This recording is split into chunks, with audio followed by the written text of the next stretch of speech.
जय हिंद दोस्तों। नमस्कार, कैसे हैं आप सब। उम्मीद है सभी एकदम शानदार, लाजवाब, ज़बरदस्त, बेहतरीन, जिंदाबाद होंगे। और इस समय पे मैं एक आपको विशेष हिदायत दे दूंगा कि आप सभी अपने स्वास्थ्य का ख्याल रखिए। मैं क्यों कह रहा हूँ, इसलिए क्योंकि मौसम बदल रहा है और फीवर वगैरह बहुत ज़्यादा चल रहा है। मैं अपना ख्याल नहीं रख पाया, लेकिन आप ऐसे मत करिएगा, आप अपना ख्याल रखिए।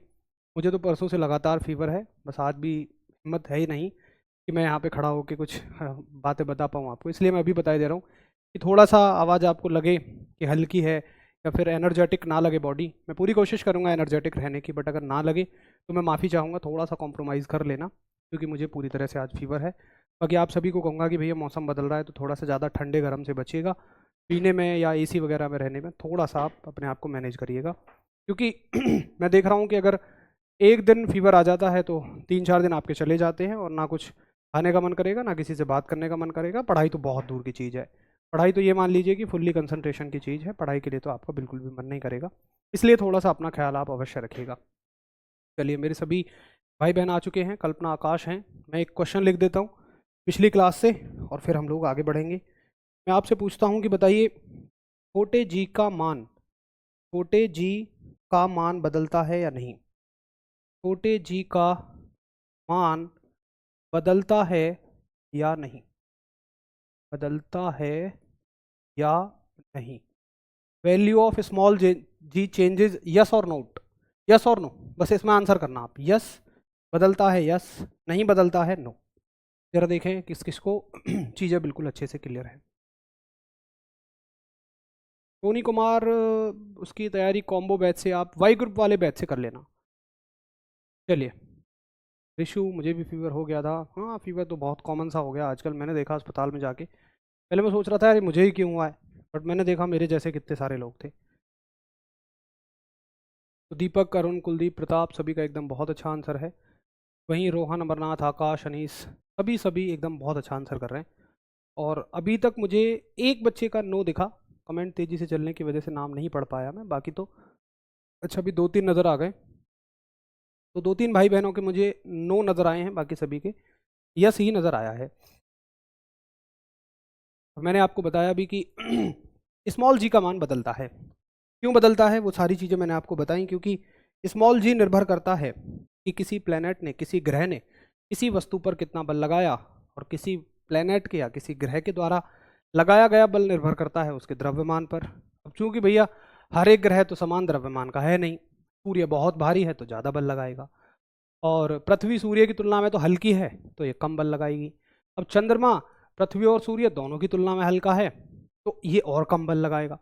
तो स्मॉल जी का मान सबसे ज़्यादा सूर्य पे हो जाएगा, फिर पृथ्वी पे हो जाएगा और फिर चंद्रमा पे हो जाएगा। तो हमने ये भी सीखा था कि ग्रहों के बदलने के साथ कैसे बदलता है जी का मान, जिसमें हमने ये देखा था कि पृथ्वी पर अगर जी का मान जी है तो चंद्रमा पर वो 1/6 हो जाता है। ठीक है, चलो जी, अब थोड़ा सा आगे चलते हैं कि स्मॉल जी का मान और कैसे बदल सकता है। तो उम्मीद करूंगा कि हेडिंग आपने डाल रखी होगी स्मॉल जी के मान में परिवर्तन, और पहला पढ़ लिया होगा आपने कि अगर आप ग्रहों को बदलें तो कैसे स्मॉल जी का मान बदलेगा। अब दूसरा आप देखिए, केवल पृथ्वी, पृथ्वी पर ही, पृथ्वी की सतह पर, पृथ्वी की सतह पर जी के मान में परिवर्तन, पृथ्वी की सतह पर जी के मान में परिवर्तन, यानी कि changes in the value of G, changes in the value of G, changes in the value of G at earth surface. पृथ्वी की सतह पर ही जी के मान में किस प्रकार से परिवर्तन होते हैं ये देखेंगे जरा। भैया देखो, सतह पे कैसे परिवर्तन होंगे, जैसे आप सभी को तो पता है, ज्योग्राफी के स्टूडेंट हैं आप, कि हमारी पृथ्वी इलिप्टिकल शेप की है, अंडाकार शेप की है। अब इसमें ये जो लाइन है बिल्कुल बीचों बीच से जा रही है, पृथ्वी के बीचों बीच से जो लाइन जा रही है इसको हम बोलते हैं भूमध्य रेखा। ज्योग्राफी में अवश्य ही आपने पढ़ा होगा, इसको बोलते हैं हम भूमध्य रेखा, या इसको हम विषुवत रेखा भी बोलते हैं, इसको हम लोग विषुवत रेखा भी बोलते हैं। यानी कि इसको हम अ, इसको बोलते हैं हम इक्वेटर, इंग्लिश में बोलते हैं इसको हम इक्वेटर। इक्वेटर क्या है? जो पूरी पृथ्वी के बिल्कुल बीचों बीच की लाइन है। जैसे देखो, मान लो अगर ये पृथ्वी है, ये पृथ्वी है, तो बिल्कुल इसके बीचों बीच की लाइन जो है, इसको बोलते हैं हम इक्वेटर। और ये जो बिल्कुल टॉप पॉइंट है, ये वाला और यहाँ ये वाला, ये जो टॉप पॉइंट्स हैं, इनको बोलते हैं हम पोल्स। इनको बोलते हैं हम पोल्स, यानी कि ध्रुव। ठीक है, ये भी पोल है, ये भी क्या है आपका? ध्रुव है। अब ये देखें आप कि ये कौन सा पोल है? भाई ये है आपका नॉर्थ पोल, ज्योग्राफी में आपने अवश्य पढ़ा होगा, उत्तरी ध्रुव। और ये है आपका साउथ पोल, यानी कि दक्षिणी ध्रुव। अब देखो, अगर आप जैसे मान लो ये है चिंटी का घर, यहाँ है चिंटी का घर, और यहाँ है चिंटू का घर। और चिंटी और चिंटू आप समझ ही गए होंगे किस तरह की मित्रता है उनके बीच में। तो चिंटू जी कहते हैं चिंटी जी से, चिंटी जी कहती हैं कि ए चिंटू जी कहीं घुमा लाओ। तो चिंटू जी कहते हैं आ जाओ हमारे घर आ जाओ। तो चिंटी जी इनके घर जाती हैं, और चिंटी जी को महसूस होता है कि उनके घर पे जी की वैल्यू जो है, भूमध्य रेखा पर जी की वैल्यू जो है ये 9.81 मीटर प्रति सेकंड स्क्वायर है, लेकिन इधर की तरफ जाते जाते ये वैल्यू 10 मीटर पर सेकंड स्क्वायर हो गई है। तो चिंटी जी कहेंगे चिंटू जी से कि चिंटू जी हमें तो ऐसा लग रहा हो जैसे जी की वैल्यू बढ़ गई है। तो चिंटू जी कहेंगे तुमने धर्मेंद्र सर की क्लास तो ली ना, उन्होंने बताया नहीं था अच्छे से कि अगर आप भूमध्य रेखा, विषुवत रेखा या इक्वेटर से ध्रुवों की तरफ जाएंगे तो जी के मान में वृद्धि हो जाएगी। और अगर वो ऐसे भी आएंगी, अगर मान लो वो चिंटू जी का घर यहाँ होता, या मान लो एक इन्हीं और का घर है, अगले दिन वो किसी और के घर जाती है, मित्रता है, तो यहाँ पर भी जी का मान उन्हें 10 ही फील होगा। ठीक है, तो आपको सिर्फ इतनी सी बात याद रखनी है, सिर्फ इतनी सी बात याद रखनी है, इसमें और ज़्यादा कहीं गहराई में नहीं जाना कि ऐसा क्यों होता है, कैसे होता है। सिर्फ आप ये सुनोगे, प्रश्न ऐसे आएगा कि भूमध्य रेखा, विषुवत रेखा या इक्वेटर से ध्रुवों की ओर जाने पर जी के मान में क्या परिवर्तन होता है। तो देखिए, चाहे वो उत्तरी ध्रुव हो, चाहे वो दक्षिणी ध्रुव हो, जी का मान बढ़ेगा ही बढ़ेगा। ज़्यादा से ज़्यादा आपको कंफ्यूज कैसे कर सकता है कि भूमध्य रेखा यानी इक्वेटर से उत्तरी ध्रुव पर जाने पर जी का मान बढ़ता है, तो भूमध्य रेखा यानी इक्वेटर से दक्षिणी ध्रुव पर आने पर जी के मान में क्या परिवर्तन होगा। एक बच्चा सोचेगा यार उत्तरी ध्रुव तो ऊपर जाना है ना, ऊपर जाने पे तो जी का मान बढ़े, तो नीचे आने पे पक्का घटेगा। कितना आसान सवाल है, लेकिन ऐसा नहीं है। आप चाहे उत्तरी ध्रुव पर जाओ, नॉर्थ पोल पे जाओ, चाहे आप दक्षिणी ध्रुव पर आओ, चाहे आप साउथ पोल पर आओ, जी का मान बढ़ेगा ही बढ़ेगा। सिर्फ इतना सा प्रश्न आएगा। अगर आपको ये क्वेश्चन समझ में आ गया है तो एक बार मुझे थम्स अप कर दो, फिर हम आगे चलें। और मैं यहाँ पे लिख देता हूँ जो भी हमने अभी तक सीखा कि भूमध्य रेखा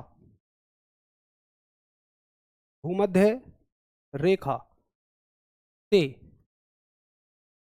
ध्रुवों की तरफ जाने पर, और किसी भी ध्रुव पे आप चले जाइए, ध्रुवों की तरफ जाने पर जी के मान में वृद्धि होती है। जी के मान में वृद्धि होती है। मेरे साथ नोट भी करिए, यानी कि on going to poles from equator, value of small G increases, value of small G increases. ठीक है, बिल्कुल भैया बना लो डायग्राम से। मैं क्यों समझाता हूं, ताकि आपको चीजें बढ़िया समझ में आए। डायग्राम ही तो ऐसी चीज है तो दिमाग पे छप जाता है। तो सिर्फ इतना सवाल आएगा, आपको ये याद रखना है। अब एक भैया जी ये कहेंगे, जैसे आशीष है, जैसे आशीष, बताओ भैया आशीष क्या समस्या है। तो एक भैया जी ये बोलेंगे कि भैया चलो यहाँ तो ठीक है 9.8 है या 9.81 एग्जैक्ट है, यहाँ 10 है, लेकिन बीच में कितनी है। देखो बीच में क्या है कि भाई यहाँ 9.82 होगी, यहाँ 9.83, 9.84, लेकिन कभी आपसे ऐसे पूछा नहीं जाएगा कि 9.84 कहाँ होती है, 5 कहाँ होती है, नहीं। सिर्फ आपसे दो जगह पूछी जाएंगी, एक तो इक्वेटर और आपकी पोल, केवल ये दो जगह पूछी जाएंगी। अभी बात करेंगे धर्मेंद्र बाबू, अभी बात करेंगे। निखिल यादव, माइनस कभी भी नहीं होती है। देखो प्लीज़ मैं फिर से रिक्वेस्ट करूंगा कि ये दिमाग मत लगाओ कि माइनस कब होगी, मतलब जो इस स्क्रीन पर लिखा हुआ है वो आपको समझ में आ गया, प्लीज़ उसको आप समझ लो, उसको याद कर लो, वहीं से पेपर आएगा। अगर मैं नहीं लिखवा रहा हूँ कि माइनस कब होगी तो कभी पूछा ही नहीं जाएगा वो।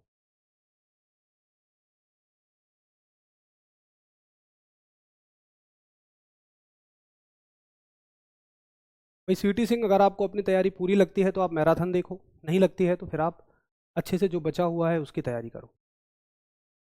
पीयूष कुमार सर, तबीयत ठीक है? भाई मेरी तबीयत ठीक नहीं है, मुझे फीवर है, इस वजह से मैंने बोला भी है कि थोड़ा सा आप कॉम्प्रोमाइज़ करेंगे आप।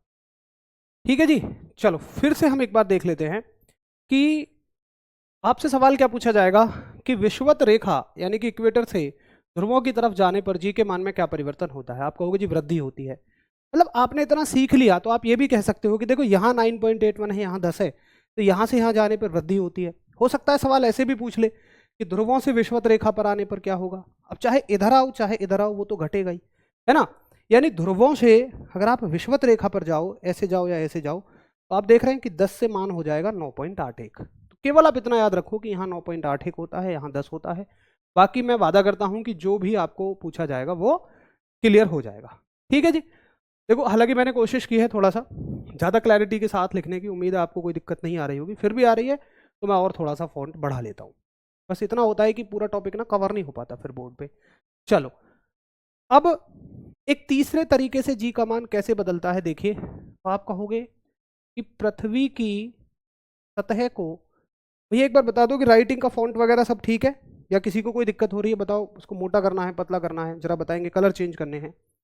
पृथ्वी की सतह को छोड़कर जाने पर, पृथ्वी की सतह को छोड़कर जाने पर, यानी कि leaving on leaving the earth surface. अब तुम पृथ्वी की सतह को छोड़कर जाओगे कैसे? जैसे फिर से चिंटी ने कहा अगले दिन कि चिंटू जी हमें थोड़ा सा और घुमा लाओ चिंटी जी हमें थोड़ा सा और, चिंटू जी हमें घुमा के लाओ। तो चिंटू जी ने कहा आ जाओ हमारे घर। तो चिंटी जी कह रही हैं कि अ, तुम हमेशा यहीं पृथ्वी पे घुमाते रहो, कहीं और भी बाहर लेके जाओ। तो चिंटू जी ने कहा आ ले चलूं तुझे तारों के शहर में। मतलब अब चिंटू जी ने पृथ्वी की सतह से लेके ऊपर चल दिए। सतह से ऊपर का मतलब आसमान में चल दिए, चांद तारों के पास।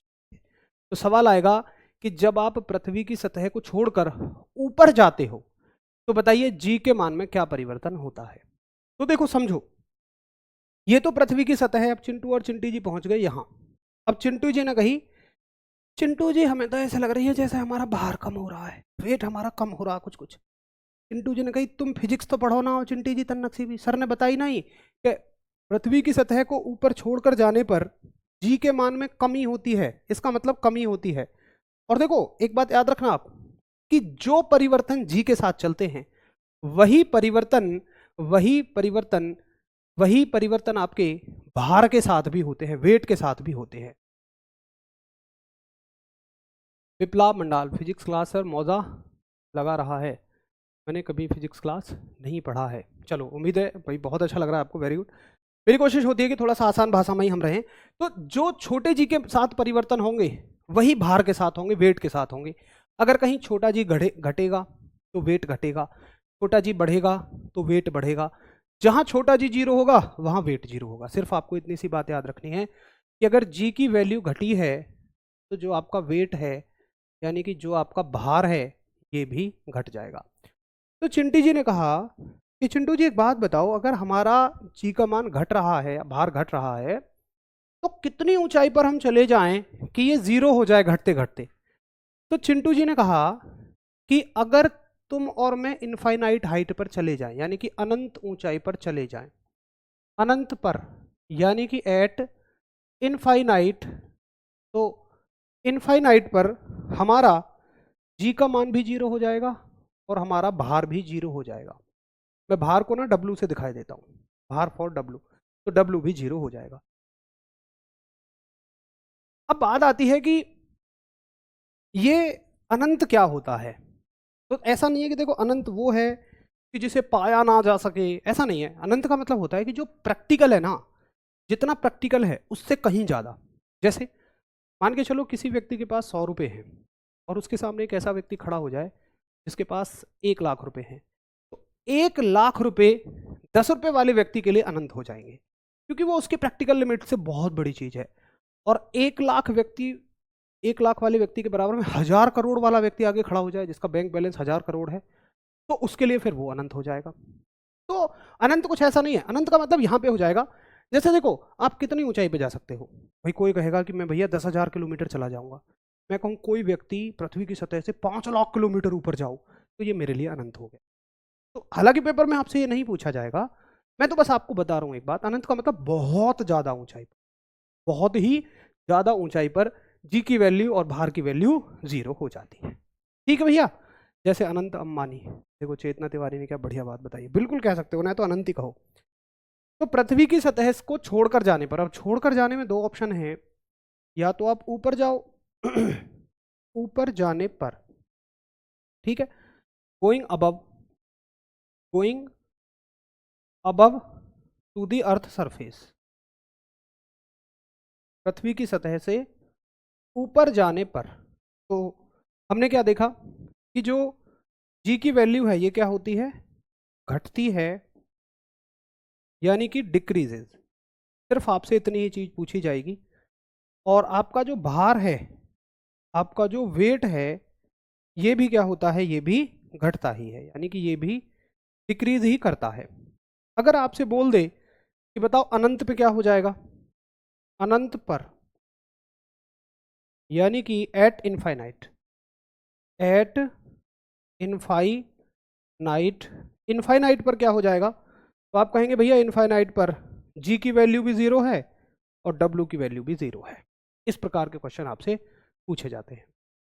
बिल्कुल धीरज, बिल्कुल आर्मी जीडी के लिए तो 100% हो जाएगा, एमटीएस के लिए भी हो जाएगा। देखो जिनमें साइंस जीएस के अंदर आती है हर उस एग्जाम में हो जाएगा, और जिसमें साइंस स्पेशली पूछी जाती है, जैसे ND, air force, coast guard, navy, railway का एग्जाम हो गया, आरपीएफ हो गया, उन सब के लिए सफिशिएंट नहीं है, उसमें थोड़ा ज़्यादा पढ़ना पड़ेगा। चलो भैया, उम्मीद है कि आपको मेरी बात अच्छे से समझ में आ गई। अब फिर से चिंटी ने कहा कि चिंटू जी हमें तुम घुमा लाओ। चिंटू कहेंगे ले चलूं तुझे तार, चिंटी कहेंगे तुम यार एक ही जगह को पकड़ लो, पहले हम अपने घर बुलाते थे, अब तारों तारों के शहर में ही। चिंटू जी कहेंगे ओके, फिर हम तुम्हें बिल्कुल नई जगह लेके जाते हैं। अब की बार चिंटू जी उन्हें कहाँ लेके जा रहे हैं, अब की बार चिंटू जी ने एक खोदा गड्ढा एक गड्ढा खोदा, और गड्ढे में चिंटी जी को अंदर ले जा रहे हैं। यहाँ ये सतह है, सरफेस है। अब सरफेस देखो, ये पृथ्वी है, पृथ्वी पे ऐसे नहीं, ऐसे नहीं, ऐसे नहीं, अंदर गड्ढा खोद के, अंदर गड्ढा खोद के उनको अंदर ले जा रहे हैं, ठीक है, अंदर की तरफ ले जा रहे हैं। तो चिंटू और चिंटी जी यहाँ तक आए, मान लो यहाँ तक आ गए, ठीक।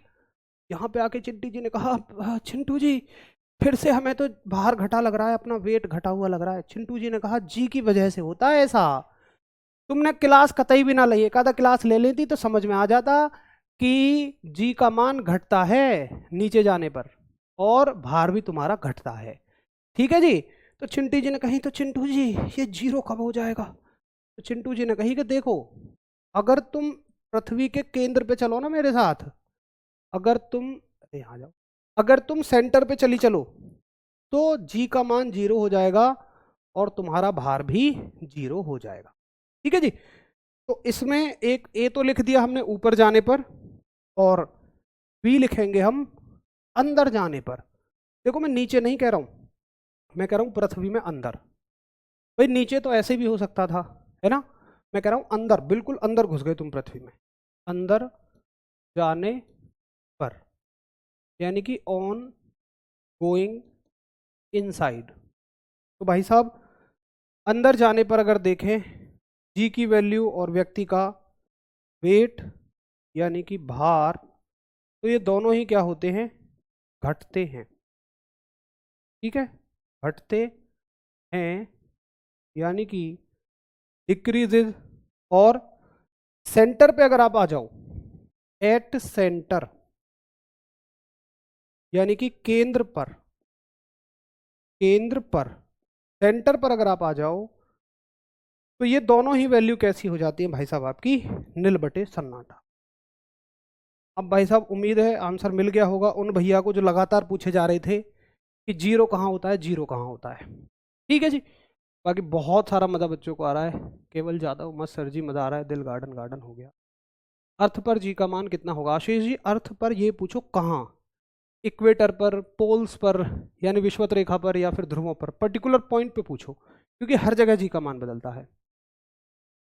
मज़े आ रहे क्लास में, कैसे समझाते हैं, बहुत ही बढ़िया। मतलब यही अच्छा लगता है कि आपको हंसी मजाक में सारी क्लास निकल जाए, मेरा तो तरीका यही है। प्रिंस कुमार आर्मी का रिजल्ट आया, मेरा ARO ZRO दानापुर क्लियर हो गया, बहुत बढ़िया, very good. Prince Kumar document के लिए मैंने आपको वीडियो बनाई हुई है अच्छे से, तो जरा बताएं कि हाँ जी ठीक है। अंदर जाने पे मुझे सारी बातें समझ में आ गई हैं। और देखो यहाँ से क्वेश्चन क्या बनेगा, क्वेश्चन बनेगा कि पृथ्वी के केंद्र पे गुरुत्वीय त्वरण का मान कितना होता है, ग्रेविटेशनल एक्सेलरेशन। ये आपका भार पूछ सकता है। मतलब आपको ज़्यादा सोचना ही नहीं है, आपने इतना पढ़ लिया, इतना याद हो गया, मेरा वादा है कि आपका क्वेश्चन क्लियर हो जाएगा, उसकी कोई चिंता ही नहीं है। चलिए, बहुत बढ़िया, आप सभी का बहुत सारा आभार, बहुत सारा प्यार आपका आता है। कुछ बच्चे कह रहे हैं कि पहले मैं क्लास स्किप कर देता था, कर देती थी, लेकिन अभी आनंद आता है, मज़ा आता है, बहुत बढ़िया। आप सब बहुत कॉम्प्रोमाइज़ करते हैं, गजब के बच्चे हैं, तो अच्छा लगता है। फिर थोड़ा सा ना कनेक्शन अच्छा बनता है और मन करता है कि हाँ यार उनके लिए ना और अच्छा किया जाए, क्योंकि टॉपिक आपको समझ में आ गया तो फिर जिम्मेदारी बनती है कि अगले वाला भी समझ में आना चाहिए, ताकि आपको ऐसा लगे कि हाँ सारे टॉपिक समझ में आ रहे हैं। बिल्कुल रंजन, बात करेंगे। तो ये हो गए छोटे जी के मान में परिवर्तन, और कैसे कैसे हो गए। पृथ्वी की सतह पर ही ऊपर नीचे जाने पर, सतह को छोड़ के ऊपर और सतह को छोड़ के नीचे जाने पर। उसके बाद देखो एक तरीके से और होते हैं परिवर्तन, ये होते हैं घूमने से। पृथ्वी की घूर्णन गति में परिवर्तन के कारण, पृथ्वी की घूर्णन गति में परिवर्तन के कारण, पृथ्वी की घूर्णन गति में परिवर्तन के कारण, यानी कि on changing the rotational on changing the rotational speed of earth, पृथ्वी की घूर्णन गति में परिवर्तन के कारण। अब देखो, जब चिंटी जी ऊपर गई थी तो उन्होंने नीचे झांक के देखा पृथ्वी को, उन्होंने कहा चिंटू जी पृथ्वी तो घूम रही है, हमें तो महसूस ही ना हो। चिंटू जी ने कही तुम्हारा ध्यान कभी एक हफ्ते बाहर आए हो तब तो तुमने देखी ना, जब बस में बैठे रहे हैं तो हमें पेड़ पौधे चलते नजर आमे, वो इसलिए तो आमे। ज्योग्राफी में आपने पढ़ा भी होगा कि पृथ्वी को घूमने को कैसे महसूस कर सकते हैं। दरअसल पृथ्वी लगभग 29.8 किलोमीटर पर आवर की स्पीड से लगातार अपने अक्ष पे घूम रही है। अब वैज्ञानिक सोचते हैं कि अगर पृथ्वी अपनी गति से तेज घूमे या स्लो घूमे तो जी के मान में इक्वेटर और पोल्स पर, यानी कि भूमध्य रेखा और ध्रुवों पर क्या अंतर आएंगे। तो हमें दोनों तरीके से पढ़ना है। पृथ्वी की घूर्णन गति में परिवर्तन का मतलब, देखो घूमने की स्पीड बढ़ भी सकती है, घट भी सकती है। तो आप कहोगे कि पहले बढ़ने से देख लो, पहले बढ़ने से, या तेज और धीमा समझ लो। बढ़ने का मतलब पृथ्वी अगर अपनी गति से तेज घूमे, और दो ही जगह केवल हमें चेंज देखने हैं। कौन कौन सी जगह देखने हैं? केवल दो जगह। कहाँ कहाँ आप समझ गए होंगे, एक तो विषुवत रेखा, एक तो विषुवत रेखा यानी कि इक्वेटर, और एक देखने हैं हमें पोल्स यानी कि ध्रुवों पर। और ऐसे ही अगर पृथ्वी स्लो घूमना शुरू कर दे, अगर पृथ्वी स्लो मतलब धीमी घूमना शुरू कर दे, तो भी इन दोनों जगह पर ही हमें चेंजेस देखने हैं। आप जरा देख लें एक बार ध्रुवों पर, एक सेकंड का समय दो। चलो, अब बिल्कुल क्लियर रहेगा हमें। तो देखो इसको ना ट्रिक के साथ याद रखेंगे, कैसे? आप याद रखो कि ध्रुवों पर पृथ्वी के घूमने में परिवर्तन से कभी कोई चेंज नहीं होता है, चाहे पृथ्वी तेज घूमे चाहे धीमी घूमे, ध्रुवों पर जो वैल्यू है वही रहेगी। ठीक है, जो वैल्यू है वही रहेगी। तो आप कहेंगे कि भैया ध्रुवों पर तो नो चेंज है, पोल्स पर कोई भी चेंज नहीं है, नो चेंज। यहाँ भी आप कहेंगे नो चेंज, नो चेंज का मतलब कोई परिवर्तन नहीं। अब बचे परिवर्तन कहाँ, विषुवत रेखा पर, तो यहाँ उल्टा याद रखो। कैसे, देखो पृथ्वी तेज घूमे तो यहाँ पे जी की वैल्यू घटेगी, उल्टा याद रखो बस। तो आप कहोगे कि भैया जी की वैल्यू घटेगी यानी कि डिक्रीज होगी, और यहाँ पर जी की वैल्यू इंक्रीज होगी, इंक्रीज होगी यानी कि बढ़ेगी। पृथ्वी की घूर्णन गति में परिवर्तन के कारण इसको पूरा लिख लो, जी के मान में परिवर्तन, जी के मान में परिवर्तन, यानी कि on changing the rotational speed of earth changes in the, क्योंकि हमें ये नहीं पता लगेगा ना कौन घट रहा है कौन बढ़ रहा है, इन द वैल्यू ऑफ, तो बताएंगे एक बार कि ठीक है भैया मैं समझ गया। समीर कुमार, आपको जी नहीं पता है क्या होता है, माफ़ी चाहूँगा, आप फ्राइडे वाली क्लास एक बार देख लो, वहाँ पे आपको अच्छे से क्लियर हो जाएगा कि स्मॉल जी क्या होता है, क्योंकि यहाँ बता पाना संभव नहीं है 2-4 मिनटों में, अच्छा खासा समय लगेगा। बिल्कुल दिल्ली पुलिस के लिए आप इस क्लास को ले सकते हैं, कोई दिक्कत की बात नहीं है।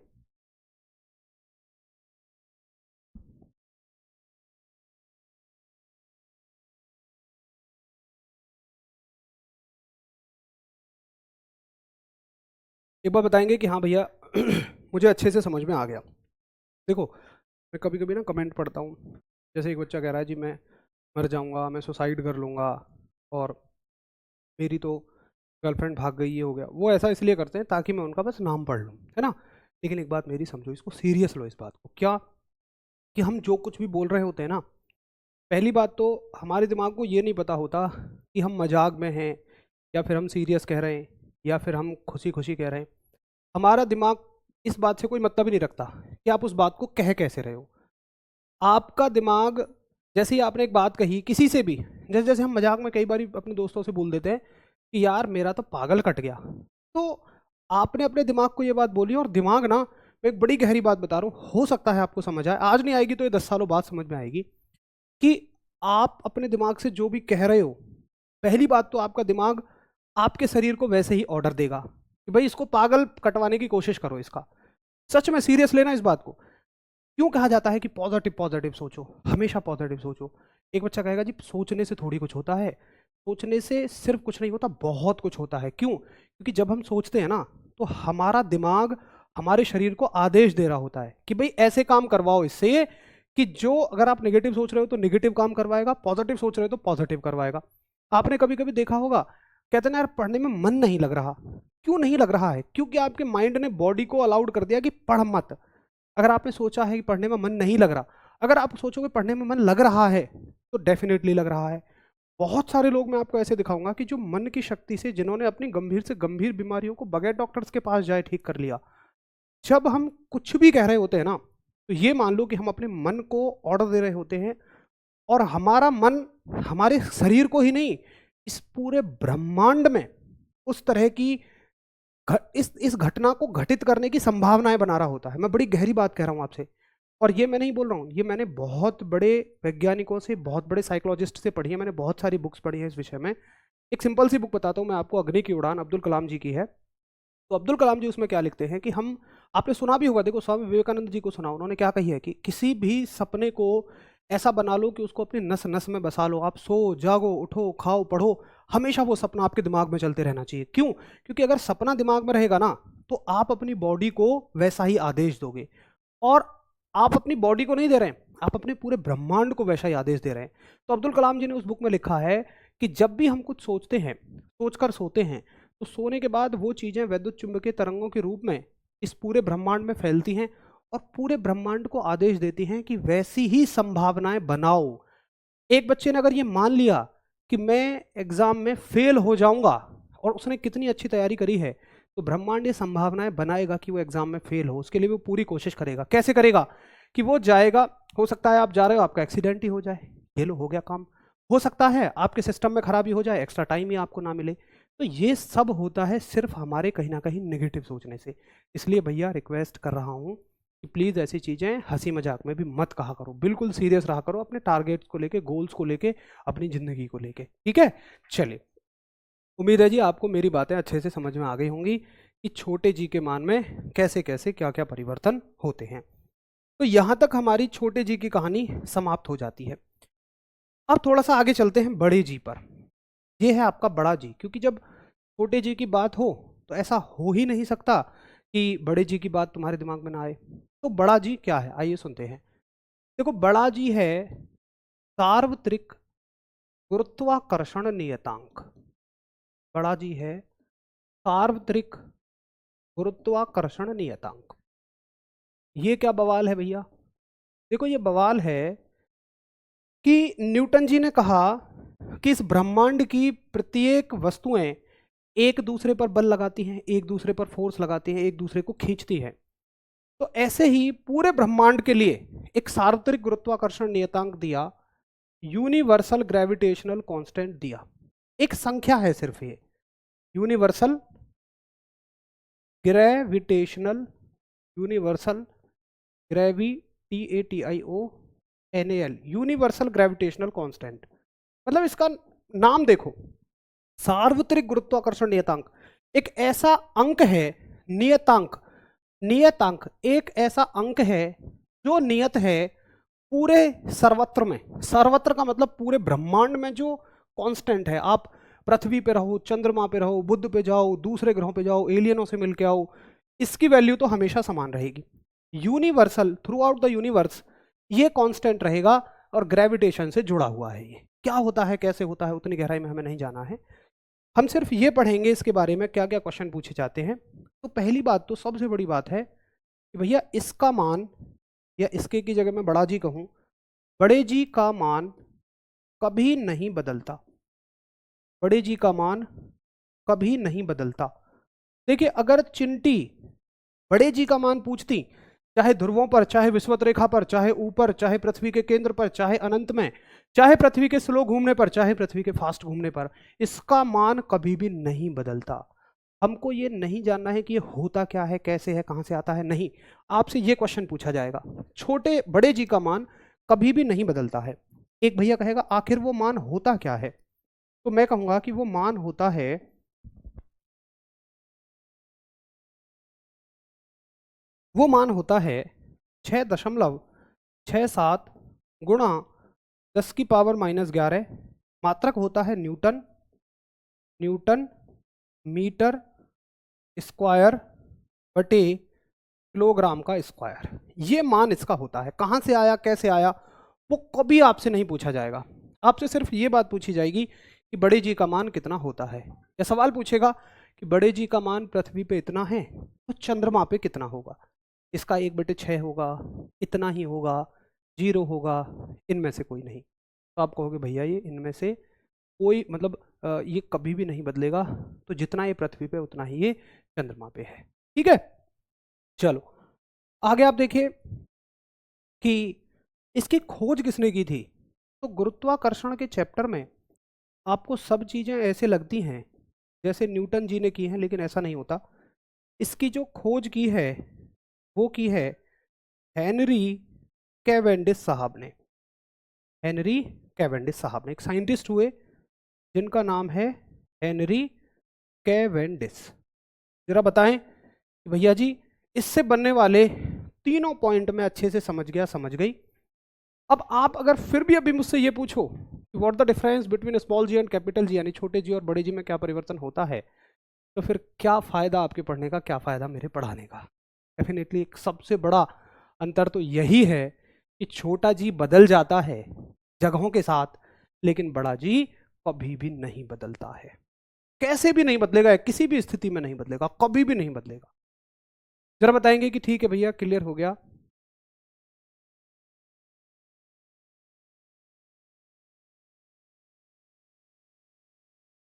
तो बताएंगे कि हाँ जी मुझे अच्छे से समझ में आ गया।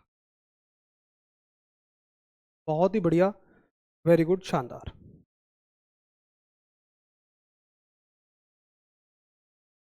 6.67 गुणा 10⁻⁻11, बिल्कुल ओके। यहाँ तक कोई भी दिक्कत किसी को भी नहीं है। एग्जाम्पल, इसके क्या एग्जाम्पल होंगे भाई, इसके कोई एग्जाम्पल नहीं होंगे बच्चे। जहाँ जो एग्जाम्पल ज़रूरी है वो मैं आपको देता रहूँगा। अब देखो, एक बड़ा कन्फ्यूज़न हमारे दिमाग में होता है द्रव्यमान तथा भार को लेकर। ये कंफ्यूजन हमेशा से बना आया है कि क्या होता है द्रव्यमान और क्या होता है भार। आओ जरा इनको समझें। भार को W से और द्रव्यमान को M से दिखाई लेते हैं। अब देखिए, द्रव्यमान क्या होता है। ये मेरे पास एक पेन है, अगर मैं इस पेन को माइक्रोस्कोप से देखूं तो अंततः मैं क्या पाऊंगा कि ये इलेक्ट्रॉन, प्रोटॉन और न्यूट्रॉनों से मिलकर बना है।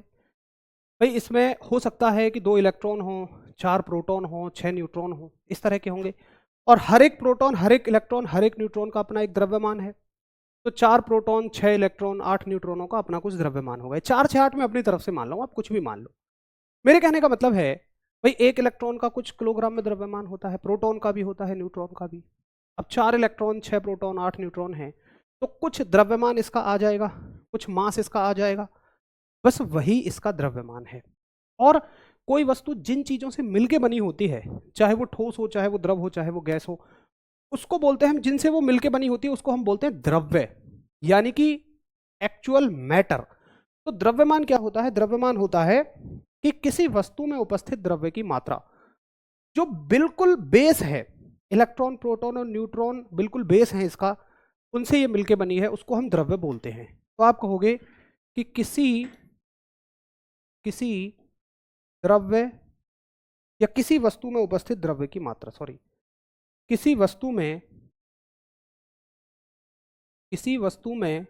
उपस्थित किसी वस्तु में उपस्थित द्रव्य की मात्रा, यानी कि अमाउंट ऑफ मैटर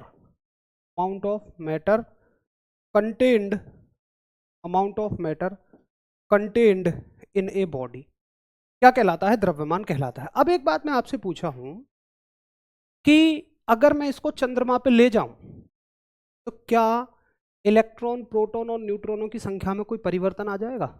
यस या नो बोलिए। अगर इसमें यहाँ 2 इलेक्ट्रॉन, 6 न्यूट्रॉन, 5 प्रोटॉन हैं, मैं नंबर अपनी तरफ से ले रहा हूँ, तो अगर मैं चंद्रमा पे अगर चला जाऊं तो क्या इसकी संख्या में कोई परिवर्तन आ जाएगा? ये बिल्कुल हो जाएगा रोशनी, आज से हो जाएगा, आप अपने से क्लासेस करने शुरू करें।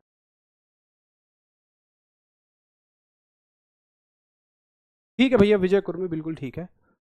रिकॉर्डेड क्लास आपको क्लास खत्म होने के आधा 1 घंटे बाद मिल जाएगी। दीपक कुमार जी बताइए क्या डाउट है आपका। राहुल लव यू टू मेरे भाई। विवेक ठीक है, बहुत बढ़िया। तो आंसर आने सभी के शुरू हो गए हैं कि कभी भी नहीं बदलेगा, यानी कि मैं कहीं ना कहीं कह सकता हूं कि द्रव्यमान कभी भी नहीं बदलता है। लिख दो इस बात को कि द्रव्यमान कभी नहीं बदलता, ये कभी भी नहीं बदलेगा। द्रव्यमान कभी नहीं बदलता, यानी कि जैसे बड़ा जी कभी नहीं बदलता, वैसे ही किसी वस्तु का द्रव्यमान भी कभी नहीं बदलता। अब मैं आपसे एक बात पूछता हूं कि यही पेन है, एक बार मैंने इसे सूर्य पे खड़े होकर इतनी ऊंचाई से छोड़ा और एक बार मैंने इसे पृथ्वी पे छोड़ा, तो कौन सा ग्रह ज्यादा ताकत लगाएगा इसको खींचने में? भाई जब खींच रहा है तो ताकत लगा रहा है, कौन सा ग्रह ज्यादा ताकत लगाएगा, सूर्य या फिर पृथ्वी? बताओ भाई, सन और मून, आपसे आंसर चाहूंगा मैं।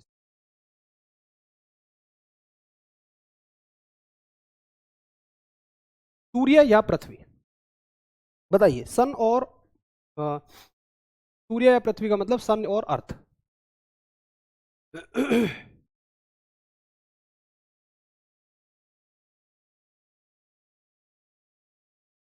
रंजीत बताओ भाई क्या। अच्छा, बिहार कब आएंगे? शायद हम लोगों का प्रोग्राम है बिहार में, जल्दी आने का है, जल्दी आने का प्रोग्राम है, वो आपको पता लग जाएगा। एक कह रहा है मून, अबे मून तो ऑप्शन में ही नहीं है भैया। सन और अर्थ की बात कर रहा हूं मैं, पृथ्वी और अर्थ की बात कर रहा हूं। तो देखो, सन ज्यादा फोर्स लगाएगा, क्यों? क्योंकि सन ज्यादा भारी है, और किसी वस्तु पर लगाया गया यही फोर्स, ग्रह के द्वारा किसी वस्तु पर लगाया गया यही खिंचाव का बल, यही अट्रैक्शन फोर्स भार कहलाता है। तो भार कब बनता है? दरअसल भार बनता है आपका, वेट बनता है आपका। भार क्या होता है, वेट क्या होता है? वेट होता है जब आप किसी वस्तु के द्रव्यमान में, जब आप किसी वस्तु के मास में उस ग्रह के गुरुत्वीय त्वरण की गुणा कर देते हैं, तब जाके वो खिंचाव का बल आपको मिलता है। समझ गए? अगर कोई मुझसे पूछे जी खिंचाव का बल कितना होगा, तो मैं कहूंगा उस वस्तु के द्रव्यमान में इसकी गुणा कर दो। अब देखो, द्रव्यमान तो कभी नहीं बदलेगा, लेकिन ये चीज हर ग्रह के साथ बदलती है, इस वजह से भार भी बदलता है। तो आप कहोगे भैया भार जो है बदलता है, बस आपसे इतना ही पूछा जाएगा कि भार बदलता है, यानी कि वेट चेंजेस, वेट आपका चेंज होता है। अब देखो सवाल सिर्फ कितने आएंगे, आप चार चीजें याद रखो। क्या क्या चार चीजें याद रखनी है? कि छोटा जी और डब्लू दोनों बदलते हैं, और बड़ा जी और द्रव्यमान कभी भी नहीं बदलते। सिर्फ इतनी सी बात आपको याद है तो इस पूरी बात की कहानी खत्म हो जाएगी। कुछ भी आपको ज़्यादा गहराई में जाना ही नहीं है, आपको ये समझना ही नहीं है कि इनमें क्या अंतर होता है। सिर्फ इतना याद रखो कि भाई भार कभी भी भार बदलेगा, जबकि द्रव्यमान कभी भी नहीं बदलता है। ठीक है, बिल्कुल बिल्कुल मुस्कान, बिहार के लिए प्लान है, जल्दी आएंगे, और हमारी तो कोशिश होती है कि भाई सभी बच्चों के बीच जाया जाए। बट ये है कि थोड़ा आपकी क्लासेस वगैरह भी डिस्टर्ब होती हैं, तो कुछ ऐसे प्लान करते हैं कि क्लासेस पर भी कोई प्रभाव ना आए। तो जरा बताएंगे कि हाँ जी मुझे अच्छे से समझ में आ गया कौन बदलता है कौन नहीं बदलता है। अगर आपको एग्जैक्ट भी समझ में नहीं आ रहा कि द्रव्यमान क्या है भार क्या है, वो सब छोड़ो, आप इतना याद रखो द्रव्यमान कभी भी नहीं बदलता है। और एक चीज और याद रखो पहचान के लिए, कि द्रव्यमान को हमेशा किलोग्राम में मापा जाता है। सॉरी, द्रव्यमान की यूनिट हमेशा किलोग्राम रहती है, और भार की जो यूनिट है, भार का जो मात्रक है, यूनिट है, ये आपकी न्यूटन होती है। क्योंकि भार क्या है? एक तरह का बल। आपको बाद की दो लाइन समझ में आनी चाहिए कि द्रव्यमान कभी नहीं बदलता, भार बदलता है। द्रव्यमान को किलोग्राम में नापेंगे और भार को आप न्यूटन में नापेंगे। सिर्फ इतनी सी बात आपको समझनी है। इससे आर्मी टेक्निकल का तो नहीं हो पाएगा, टेक्निकल के लिए थोड़ी सी हमें ज़्यादा पढ़नी पड़ती है भाई।